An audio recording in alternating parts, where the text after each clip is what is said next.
Hello everyone, we are here for round number 3, and awkwardly enough, I lost the sound for my video, so I have to go back over and commentate over it, which is not where I wanted to be, because, spoiler alert, I felt like I had some pretty sweet things to say, and it was kind of an interesting match, so hopefully you'll stay tuned anyway, but I much prefer to do things live versus have to go back over afterwards. But anyway, this is round 3 of our daily event, and I'm going to go back through my match and talk about things that happened and decisions I made. So we won the die roll, we took the play, and here you see we have a no-lander, so we just ship that one back. And then here we have a 2-lander with a couple of sweet spells, so we're going to keep that. And a hand like this is a hand where you're never super excited about it because the potential's there to just brick. But the power level's so high if you don't brick off, if you do get there, that it's definitely worth to keep a hand like this just in the chance that you do get there. So I guess fortunately I can fast forward a bit if I need to. So we'll just go ahead and show. Right now I'm going to show it at normal speed, but I do have that capability of fast forwarding. And here, we're just hoping to draw land basically.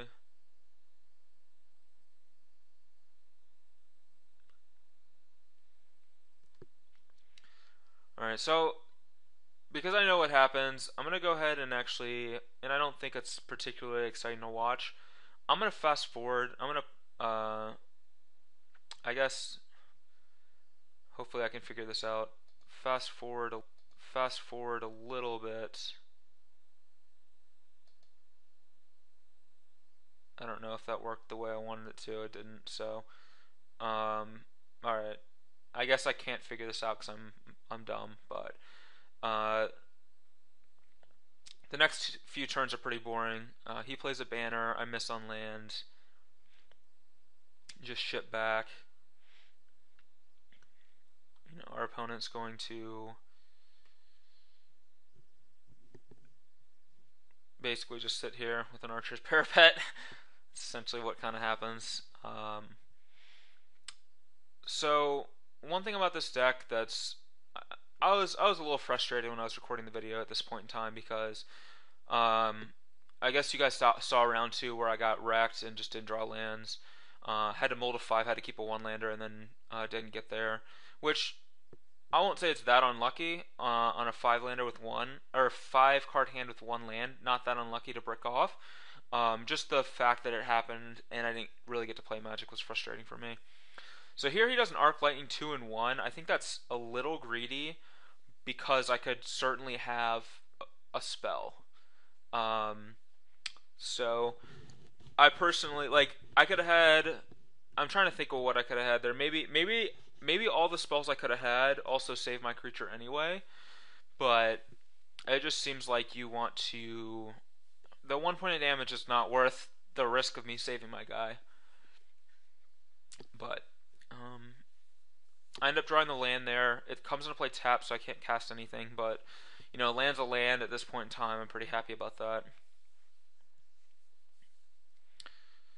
And we're playing for the long game at this point because our opponent's not really presenting a lot of pressure. And here I have the option of casting Watcher or Highspire Mantis. I'm pretty sure he has removal spells. I mean, he's just sitting on 3 lands, not casting anything.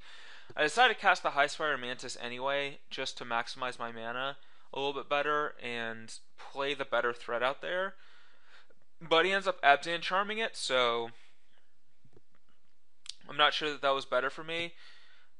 On the other hand, I'm not sure that him drawing 2 cards might have been better than exiling my Highspire Mantis at that stage in the game. So I don't think it worked out too terribly for me either way. And now he's just gonna he actually uses makes 2 tokens with Mardu Charm here, which I was really happy about that because I can just play this Watcher of the Roost next turn as a morph, big enough to eat his tokens, and he doesn't get to strip one of these powerful spells in my hand. I had 4 powerful spells, so that actually worked out extremely well for me. I was really happy that that happened. And now he's down to just 1 card in his hand too, which is pretty sweet. So here we're just going to draw a Jeskai Student, but I'm going to play this Watcher. Again, maximize my mana.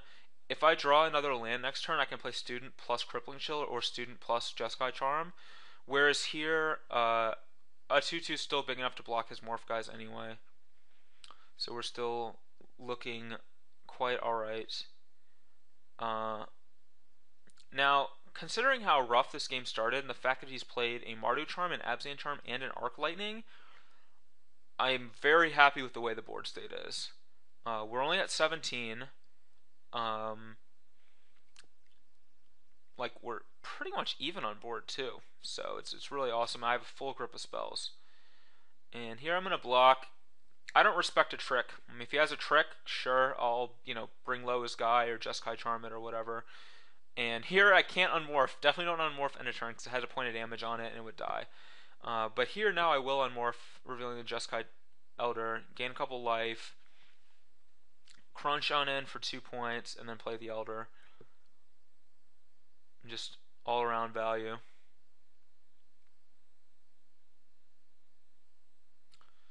He decides to give me the old Parapet mid-combat. And we'll show him our Jeskai Student. So now we've got a guy to lock him down and a flyer. However, bad news was to be had.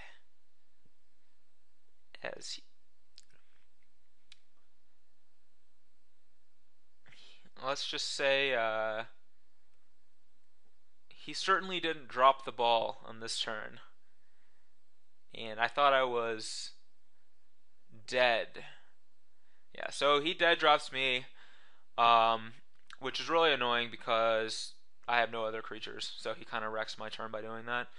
And I considered Jeskai Charming to save one of my guys, but it just didn't seem worth it. I'm basically wasting a card in my hand just to draw a crappy creature. Neither of these guys are that good. So I decided to just let the dead drop happen and go from there. So we'll sack our 2 guys, and now I have a decision to make. Do I chill? Am I Chad Bro Chill 17 or not?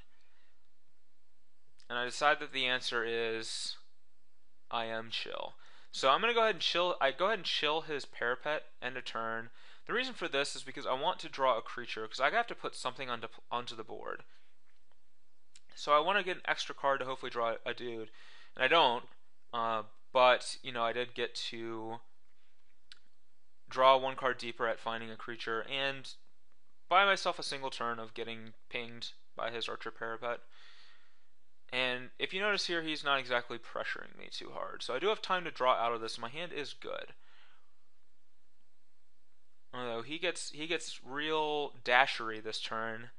Some haberdashery. He plays a Valley Dasher, and I decide to take that to the window to the wall and bring low because I don't have any pressure, and 4 points a turn is actually reasonable, even if his creatures are real bad.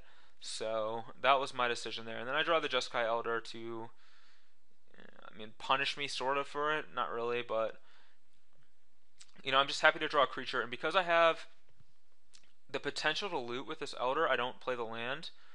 I just want to loot it away.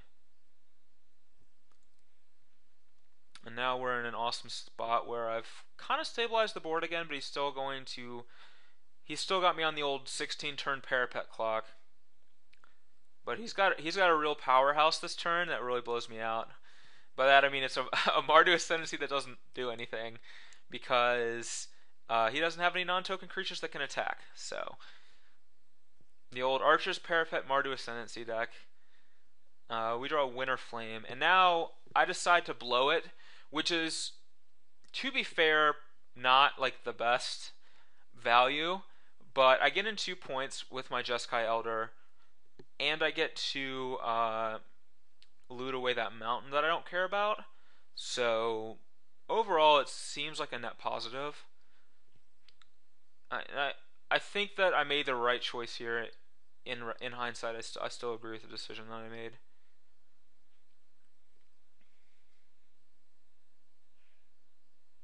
Just he has the option here of sacking his ascendancy to save his token, but it also would prevent. Well, I could still attack, and he wouldn't really be able to block because you have a 1/4. But he decides to wisely preserve his Mardu ascendancy, and Jeskai Elder crunches for the first points of damage of the game.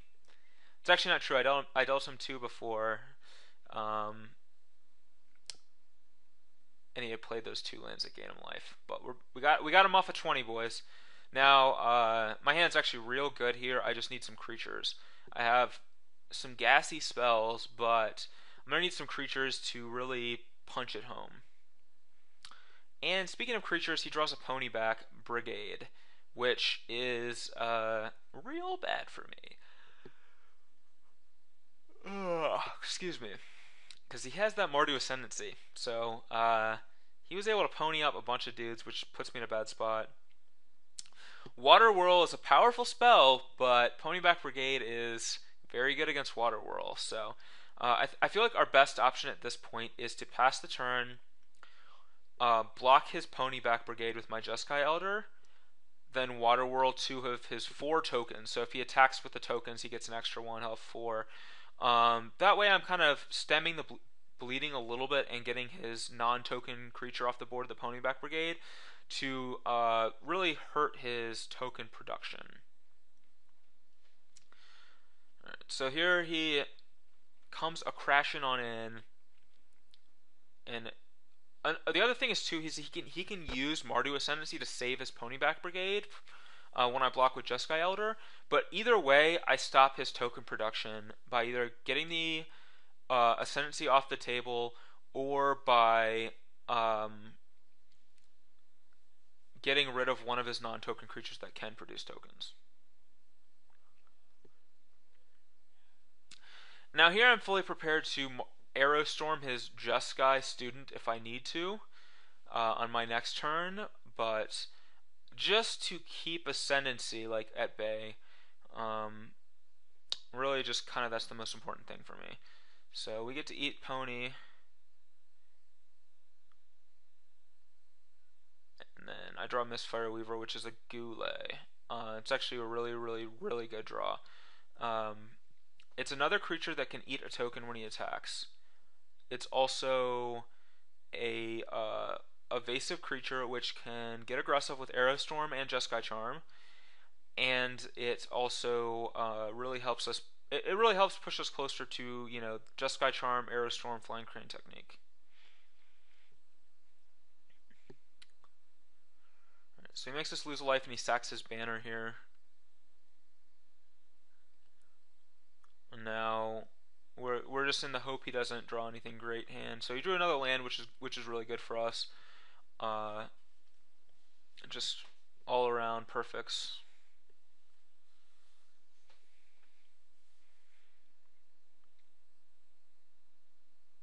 And he also goes for a Bring Low. So he tries to Bring Low our guy, which actually is just the best possible because it's a Mistfire Weaver. So that worked out exceptionally well for us. Really couldn't have asked for anything better than that. Him drawing a removal spell that precise turn was really great because I was going to be flipping up Mistfire Weaver at the end of turn anyway. So yeah, great. Sorry, it's getting real late. This video went long. And here he does crash on in, but I get to take the 4 damage from those guys essentially and just eat a token to keep him at parity. I don't want to block with my Weaver because it's really one of the ways I have to win. So he sacks his Ascendancy here to save his token. Not sure if that's right or not. It's probably the same either way. I draw Swiftwater Cliffs, which I feel like the buffer of 1 life from the Swiftwater helps me go for an aggressive line. So I attack with Mistfire Weaver, he goes to 15. I Aerostorm him, he goes to 10. Next turn, if I Crane Technique, Prowess trigger plus the Weaver is another fresh 10. So he's actually dead in 2 turns if he has nothing. And I decided that I'm going to take that line because I'm also dead in a couple of turns because of his pressure. So we're going to go for that line. And I also have the line of Jeskai Charm to gain some life. Also a line I could take.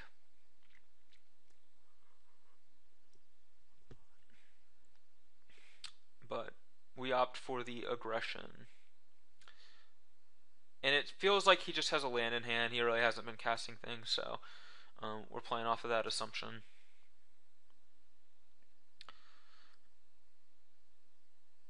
And he gives me the old parapet treatment, which I will undo with a Swift Water Cliffs. And so this game that we missed our third land drop for a long time ended up being actually a really good game, which is pretty sweet. And he plays a land, which means he probably just has another one sitting in his hand, or else he'd probably just sit on it. So I was pretty confident at this point that he just had lands in hand. That was my working assumption. So here we're going to take this. Drops me to 6. And I'm going to just draw a brick and go for the crane technique and go for the kill. And hopefully he just doesn't have anything as my game plan here. So I guess we'll have to run it and see. So we attack first, which is something I didn't do earlier in this event, but here I decided to learn from my mistake and attack first. And that means that I get to untap my creatures, so that if he does have something to blow me out here, I can still have a blocker next turn, so I'm not just dead.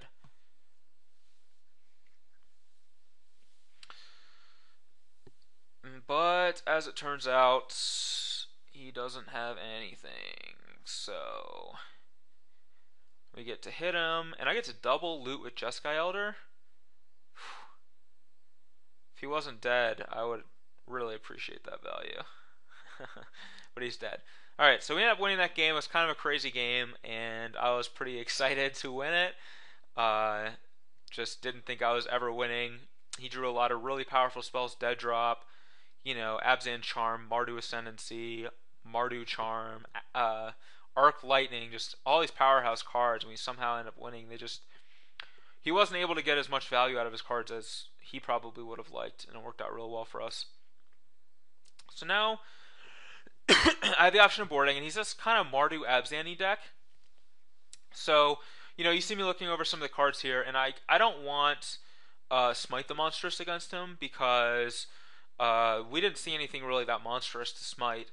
Likewise, this is not the kind of deck where a Weave Fate is where we want to be. We want to really get on the board early, not draw some cards. I considered Bloodfire Mentor, but that card's just so bad. Even against an aggressive deck, it's still just a 0/5. It doesn't actively, it doesn't reduce their board presence. It just, keeps you from taking damage, which really isn't that impressive for a 3-drop. On a 2-drop like Archer's Parapet, that's pretty sweet, but on a 3-drop, it's not exciting. And then, and then we have what I ended up doing was bringing in the War Behemoth, and the reason for that is because I want to have a more defensive body over Canyon Lurkers. Canyon Lurkers just kind of gets bricked off, and I bring in Assault Road Patrol over the other Lurkers as well for the exact same reason. I just want to have some more defensive bodies against Ponyback Brigade, things like that, whereas Canyon Lurkers just doesn't do that well against Ponyback. Here you see I'm separating my spells out just to make sure that I have a reasonable curve of creatures. I don't want my creatures to be too awkwardly positioned up the curve. And here we have 5 4s, which is a little heavy on 4, but we do have 4 2s and 5 3s, so it's not too bad. Still certainly a respectable curve, so I end up submitting this. I'm happy with this. I could cut a land, but I decide to stick with 18 because I've been having some land issues, and I brought in a couple of expensive morphs and cards like Salt Road Patrol that really utilize my mana a lot, so I felt like I was safe to keep it. Here, this is a real awkward hand again. We're just, even with 5 non-basic lands in our deck, which I thought we had really great mana for a 3-color deck, we've just really had some awkward ones. None of our non-basics are really in our opening hand, so But I'm on the draw. I think this is a keep because we have Glacial Stalker into Mardu Horde Chief, like if we draw the land. So I definitely would keep this pretty much always. Worst case, we have Stalker into Crippling Chill, things like that. So, but here it's just, we draw two terrible cards that we can't cast. They're not even that great. Like, neither of these cards are that exciting. So, it's just super awkward for us here. Just really annoying. Our opponent just sits here for a while and then passes the turn, which was kind of a suspicious play. I was really confused about why he would tank before passing. The answer does become clear, though. Alright, land. Yes. Alright. So I knew we were going to draw the land. I'm psychic. It was a mountain, though, which is a little on the awkward side. But we did hit the land, so I can't complain about that. We are able to play a creature, not have to discard, which is really important. And our opponent goes for the old Abzan Charm, was his play to just draw some cards. And now he plays Plains, and I think he just ships back, if I recall. Oh no, he plays an Abzan Ascendancy. So we saw a lot of powerful cards in game one, and we see another one here where Abzan Ascendancy has one of the best cards in the set.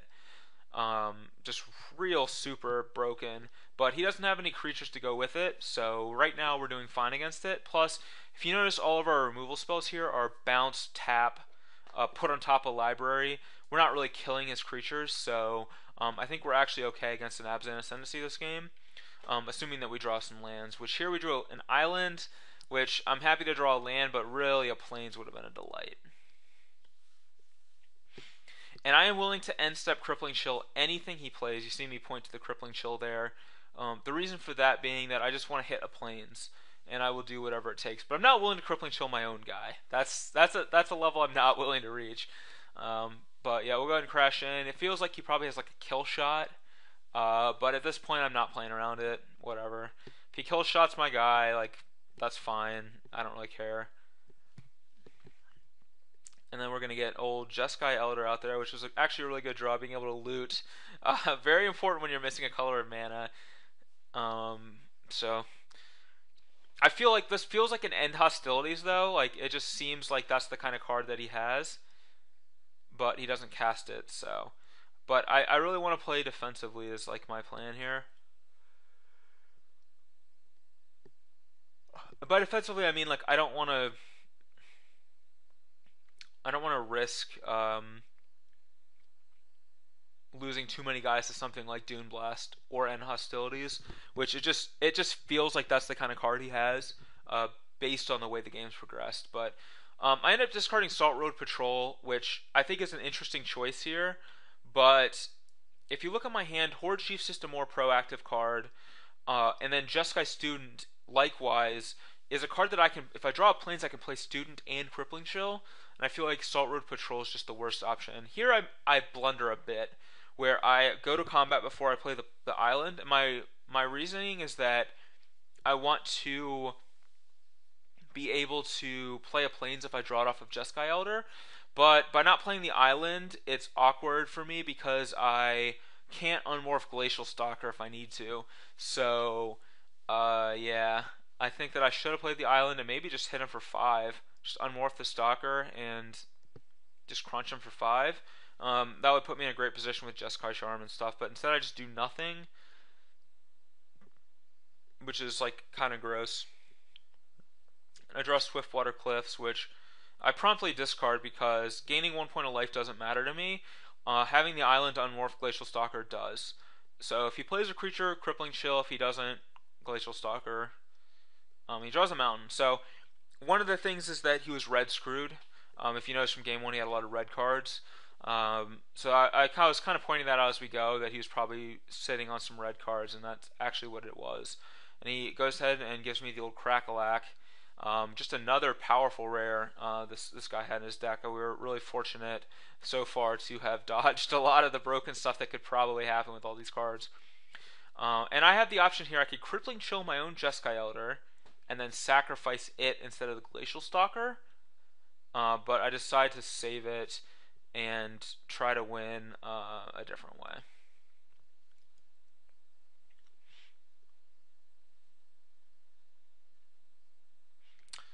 now he just kind of sits here for a bit.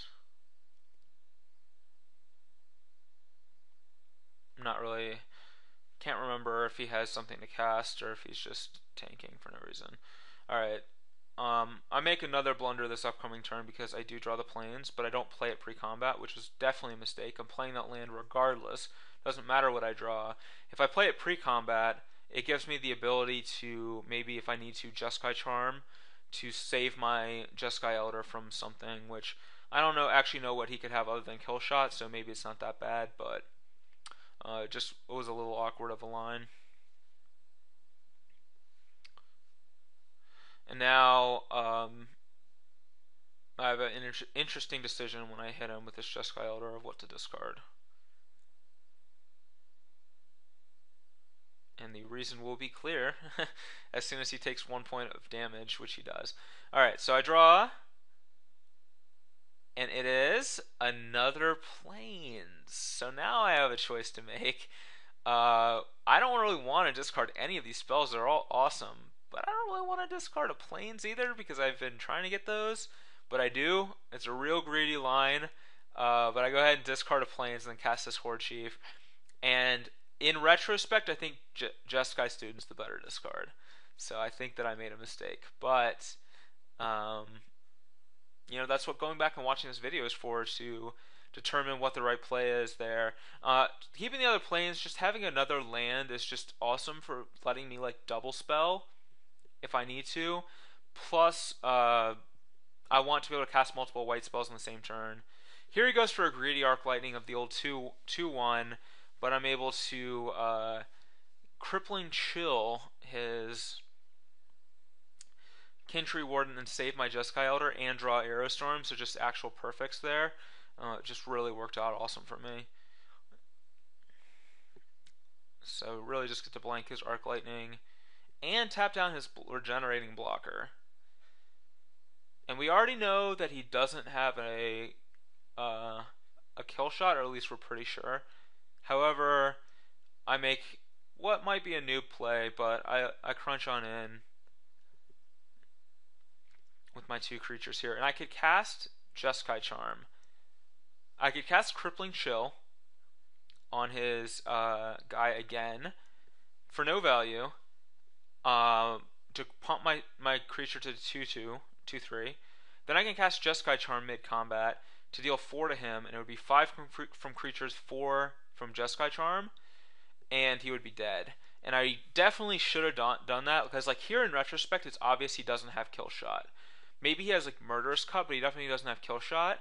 So I should have just gone for the kill, but I decided to play it safe and set up for Aerostorm this turn, and then Jeskai Charm him next turn. I think either way, we're so far ahead that it just doesn't matter, but I still should have really just gone for the kill. And then we discarded an extraneous Swiftwater Cliffs because we drew another white source, which we would much rather have over the Cliffs. And now here he's just dead. He draws a swamp and he shows us a hand that's a bunch of red spells, just all red spells actually. So I guess we got kind of lucky in this game that he just never drew a red source. So fortunate for us in that regard, because his deck was very powerful, so we dodged some bullets here. Nothing too crazy, and his hand wasn't really that great, but he did have Mardu Ascendancy and then some aggressive creatures with a Trumpet Blast, so things could have gotten out of control if he did draw the red source. So yeah, that was round 3. I was able to go back through and commentate over it after the fact, which I don't really like to do. I don't think it's a strong point for me as a skill, but you can let me know if you actually prefer this version or not.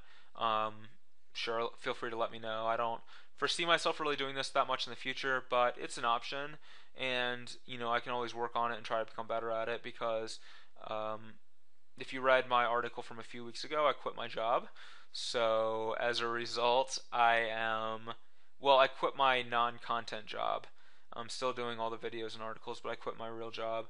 And the reason for that is because I felt like I was being stretched too thin, and I want to put out the best content I can, and I want to prepare the best I can for tournaments.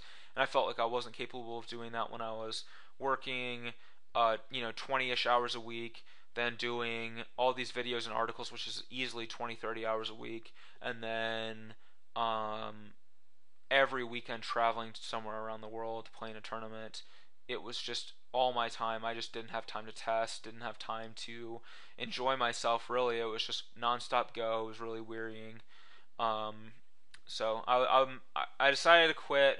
It's going to be harder for me financially, but my goal is to produce better content as a result. So, really look for me to start amping things up with content. And if you have any good suggestions, hit me up as well, because I want to try new stuff and crazy things and things that are bigger. And I'm really excited about it. I'm actually really happy with my decision. It's probably the happiest I've been in a long time. So hopefully that works out for me. Anyway, sorry to ramble about my personal life, but I don't even know how we got there. Anyway, I won round three. Yeah, so hopefully you'll stay tuned for round four. Sorry I had to go back and do this, but thank you all for watching, and thanks again for your awesome feedback too. I love reading your comments and stuff like that. You guys are really great. I get messages all the time, and it really cheers me up. So thank you all again. See you for round four.